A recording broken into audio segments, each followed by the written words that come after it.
Hindi kumbinsido ang batikang broadcaster at ngayon ay isa sa mga advisor ng istasyong SMNI na si Jay Sonsa sa mga nagsilabasang trust rating survey ng ating mga leader. Ayon kay Sonsa ay nagbobolahan lamang daw ang mga ito dahil sa pabago-bagong resulta. Napansin nito na double digit ang ibinagsak sa rating ng Pangulo tapos biglang may lalabas muli na survey na nasa 76 to 79% na raw at ang naglabas pa ay ang kaisa-isang istasyon ni House Speaker Romualdez na Telediario DZMM na ngayon ay pinalitan na lamang ng pangalan. Kung kayo ang tatanungin mga kababayan, approve ba sa inyo ang ginagawa ngayon ng ating Pangulo o disapprove? Paki-comment naman dyan sa ibaba para magkaalaman kung satisfied nga ba ang taong bayan sa Marcos Admin. BBM News. Recently may nilabas po na survey ang Okta Research at kapuna-puna mukhang may kahalintulad silang resulta noong sa pahayag survey naman ng Publicos.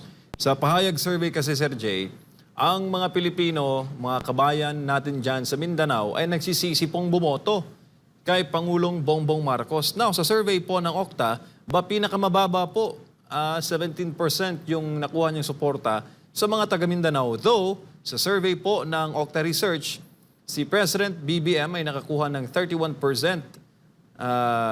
sa mga sumali sa survey na sumusuporta pa rin sa kanya administrasyon. Sa tanong kasi, kung sinusuportahan ba ang mga Marcos at ang kanya administration, 31%, compared doon sa tanong, kung sinusuportahan ba ang mga Duterte at ang kanilang mga kalyado, 20% lang po ang nagresulta doon po sa survey ng Okta. Alam mo, hinimay ko yan eh. Hinimay ko yan, Admar, no? Ang talagang sumusuporta sa presidente, 31%. Oh, yun ang sabi ng kanilang pananaliksik. All the rest, they do not support the president. Which means 69%. Oh, 4% ang nagsabi, mismong mga dilawan at saka mga pulahan. Expected naman yun eh. Ganun naman yan, pumoporma talaga yung mga dilawan at saka yung mga pulahan, yung mga kapanalig nila Risa Ontiveros, nila Franz Castro, yan, yung mga anong tawag nito, mga fans ni Joe Masison at ng CBP, NDF, no? 4%. Tapos 20% nilabas na 20% yung talagang marubdob na pro Duterte, no? But remember, meron ding nagsabi na 29% ayaw nila kay Marcos. Oh. Kung ayaw nila kay Marcos, di ayaw nila kay Marcos. So pag pinagsama mo yung ayaw kay Marcos, yung pro Duterte at saka yung ayaw na magsalita dahil busy sila sa paghahanap buhay para maharap nila yung problema, yung bigas na pagkamahal-mahal, na busy yung 15%, naghahanap ng 20 pesos na per kilo na bigas. Kaya ayaw na nila sumagot doon sa tanong ng Okta Arts. So, pag sinumatotal mo yan, kung ipagmamalaki mo na 31% ang pabor sa presidente, ang 69% hindi, abay, may diferensya. Yung mga talagang may hawak ng communications tsaka ng image ng presidente.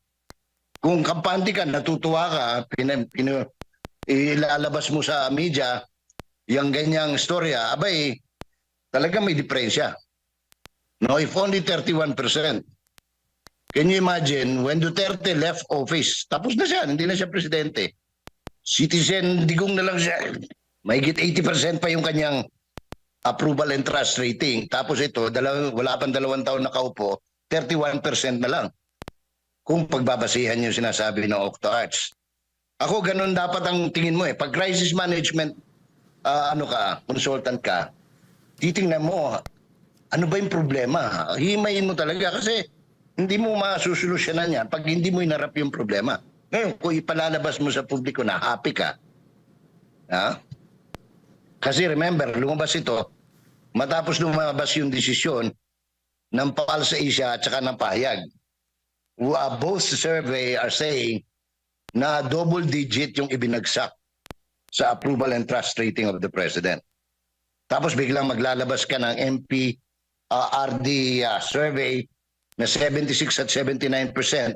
Tapos ang naglabas ng istorya, yung kaisa-isang stasyon ni Romualdez dyan sa Pilipinas, yung dating teleradyo ng DCMM, ngayon DWPM na lang. Aba, para tayo nakikipagbulahan sa sarili natin yan. Tapos susundan natin ang Octoarts na March 11 ika up to 14 na survey.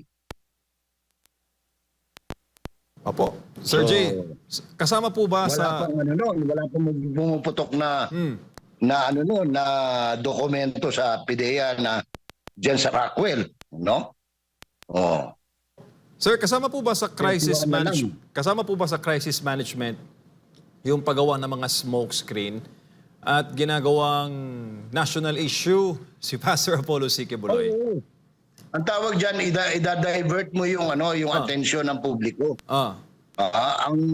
Ang tinitingnan ng publiko, ano ba yung mga issues talaga, primary issues? Naharap ka sa gera. No? Kasi biglang nagdatingan dito lahat ng pandigmang gamit ng Amerika, ng mga sundalo, 30,000 of them, no? So talaga may napipintong gera. Na ayaw sabihin. Pangalawa, basic na lang, bigas. Naghahanap ang tao ng 20 pesos na bigas. At saka yung saan naabot yung kanyang kita mo nga ano bang number 1 na kanta ngayon sa buong Pilipinas? Hindi kanta ni Regine. Hindi kanta ni Morissette o ni Casey Tandingan. Ang number 1 na kanta sa Pilipinas ngayon, yung ang 20 pesos na bigas, asa na, no? Pinasikat na kinumpose ng isang babaeng Bisaya na pinasikat naman sa rally ng laban ng laban Kasama ang bayan? kasama ang bayan sa 1 week na rally diyan sa Iwasang Bonifacio na ngayon sikat na sikat sa social media. Ngayon, gagawa ka ngayon, kung crisis manager ka, gagawa ka ngayon ng mga pag-uusapan ng bayan na para mababaling yung atensyon. At dito kasama na yan sa ginawa nila yung matagal ng patay na nakalibing na inaamag na complaint, no? Reklamo laban sa kay Pastor Quiboloy at sa ilang mga opisyal ng Kingdom of Jesus Christ, no? So biglang nabuhay yan. Unang-una nakakatuwa yan dahil nakalimutan siguro. Alam mo, yan ang problema sa mga abogado eh. Nakalimutan nila yung decision ng Supreme Court, yung jurisprudence on the speedy trial, no? Na ginamit naman ni Secretary Mulya na tawag ito, justification nung binuupakan siya at yung anak niya na na-involve sa droga, nahulihan ng droga diyan sa airport. Na sabi niya, kaya na-desisyonan na ng korte at sa ilalim ng speedy trial na desisyon ng Supreme Court, Tatad versus Sandigan Bayan, kaya siya naatendihan kaagad yung kasong yan at dahil walang sapat na ebidensya, na-dismiss yung kaso. So itong kaso ni itong reklamo, hindi siya kaso eh. Reklamo pa lang against Mr. Quiboloy, Pastor Quiboloy. BBM News.